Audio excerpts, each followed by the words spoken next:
Tanjung Priok, kawasan pelabuhan terbesar di Jakarta, telah lama menjadi saksi bisu atas berbagai kejadian. Mulai dari kegiatan ekonomi yang sibuk hingga peristiwa-peristiwa kelam seperti aksi premanisme. Kisah preman di kawasan ini bukanlah sesuatu yang baru. Bahkan, sejarah panjang aksi premanisme di Jakarta, khususnya di sekitar pelabuhan, telah dimulai sejak zaman penjajahan Belanda. Selama bertahun-tahun, wilayah ini kerap kali menjadi medan perseteruan antara para preman dan otoritas yang berkuasa. Akan tetapi, pada 10 Juni 2021, kunjungan Presiden Joko Widodo ke dermaga Jakarta International Container Terminal (JICT) dan Terminal Peti Kemas Koja membawa angin segar. Presiden Jokowi turun langsung ke Tanjung Priok dengan tujuan mengamati langsung aktivitas di sana, sekaligus mengurai keluhan masyarakat mengenai keamanan di wilayah tersebut.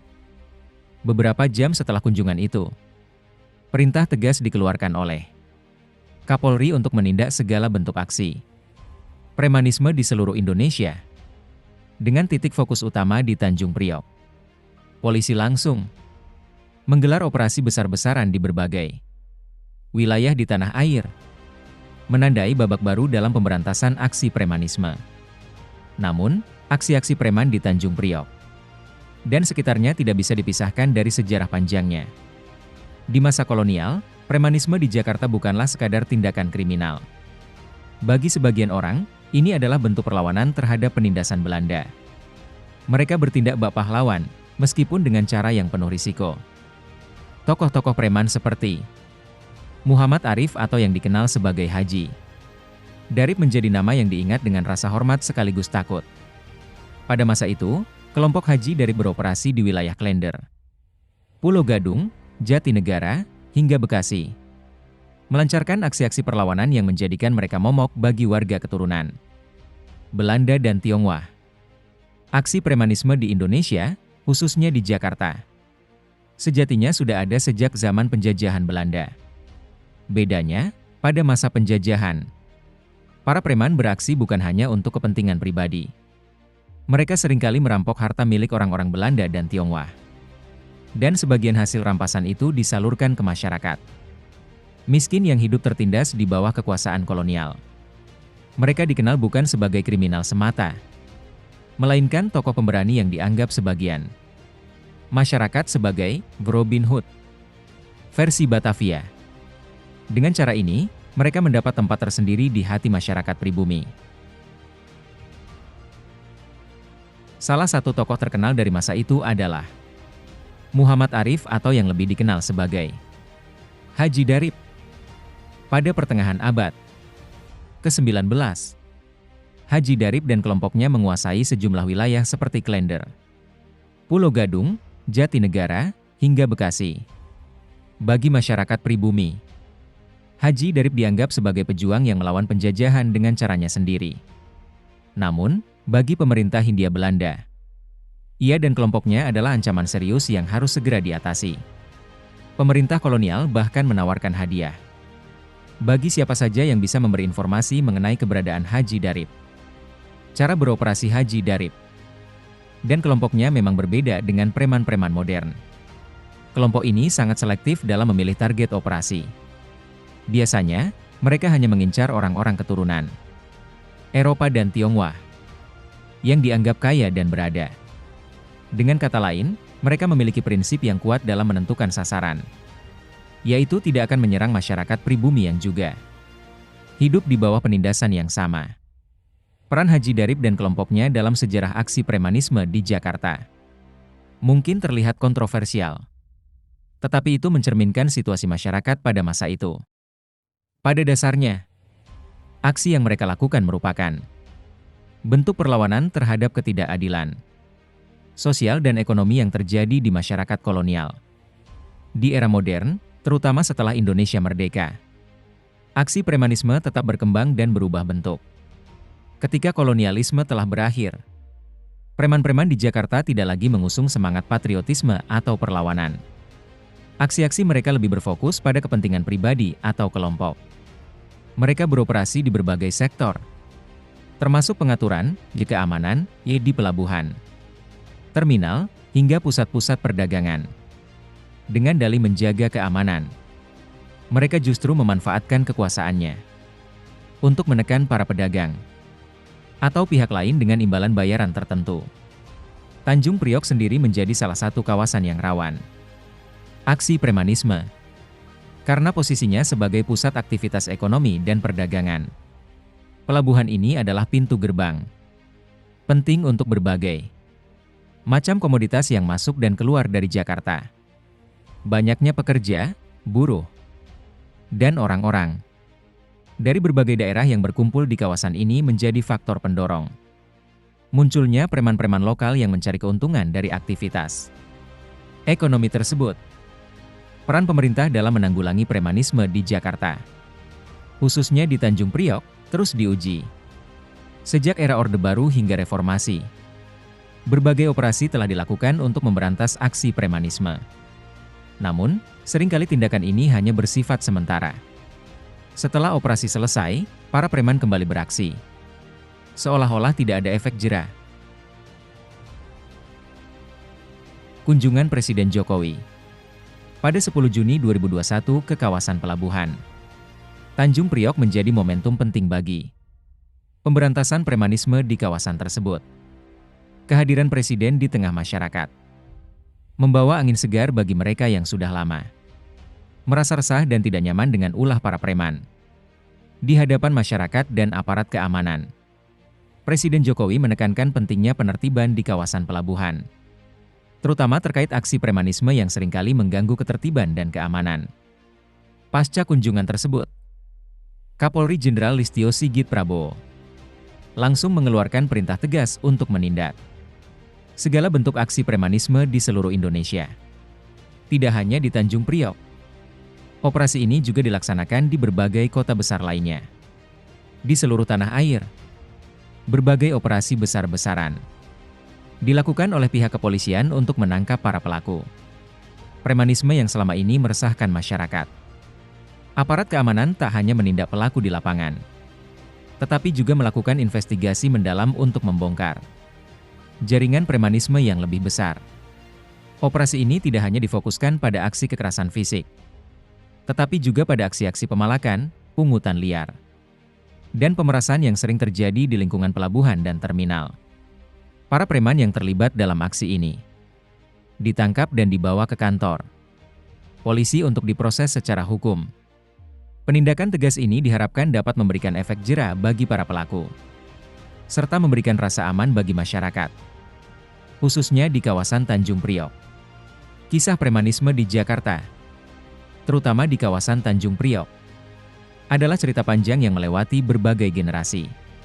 Dari era kolonial dengan tokoh-tokoh seperti Haji Darip yang menjadi simbol perlawanan, hingga era modern yang penuh dengan aksi-aksi kriminal demi kepentingan pribadi. Premanisme terus berkembang seiring dengan perubahan zaman.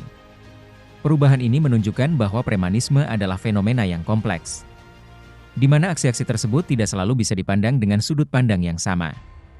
Namun, di era modern, aksi premanisme yang merugikan masyarakat jelas merupakan ancaman yang harus diberantas. Operasi besar-besaran yang dilakukan polisi pasca kunjungan Presiden Jokowi adalah langkah konkret yang menunjukkan bahwa pemerintah tidak akan mentolerir aksi-aksi yang meresahkan masyarakat. Semoga dengan adanya tindakan tegas ini, kawasan Tanjung Priok dan wilayah lainnya di Indonesia dapat menjadi tempat yang aman dan nyaman bagi masyarakat. Sejak era penjajahan hingga setelah kemerdekaan, Jakarta telah menyimpan cerita panjang mengenai kekerasan, premanisme, dan perlawanan. Dari kawasan Tanah Abang hingga pelabuhan besar Tanjung Priok, jejak premanisme tersebar luas dan bahkan menjadi bagian dari kehidupan kota. Di berbagai pelosok Jakarta, preman-preman legendaris dengan keberanian dan kekuasaan mereka terus membentuk wajah gelap dari kota ini.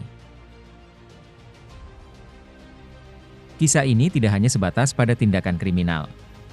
Sejak abad ke-19, muncul tokoh-tokoh preman yang tidak hanya bertindak untuk kepentingan pribadi, tetapi juga berbagi hasil rampokan kepada warga miskin sebagai bentuk perlawanan terhadap ketidakadilan sosial. Nama-nama seperti Haji Darip, Si Conat, dan Angkri telah menjadi bagian dari sejarah kelam namun heroik di Batavia.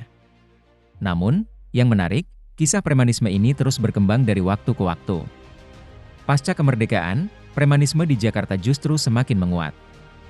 Seiring dengan kembalinya para pejuang kemerdekaan yang kehilangan pekerjaan dan tidak terakomodasi dalam institusi formal militer, mereka terpaksa menjalani kehidupan keras di kota dengan bergelut dalam dunia kekerasan, merebut dan mempertahankan wilayah mereka. Pada pertengahan abad ke-19, premanisme di Jakarta mulai menampakkan wujudnya yang lebih terstruktur. Beberapa tokoh preman terkenal seperti Si Conat dan Angkri muncul dan memegang kendali di wilayah-wilayah tertentu.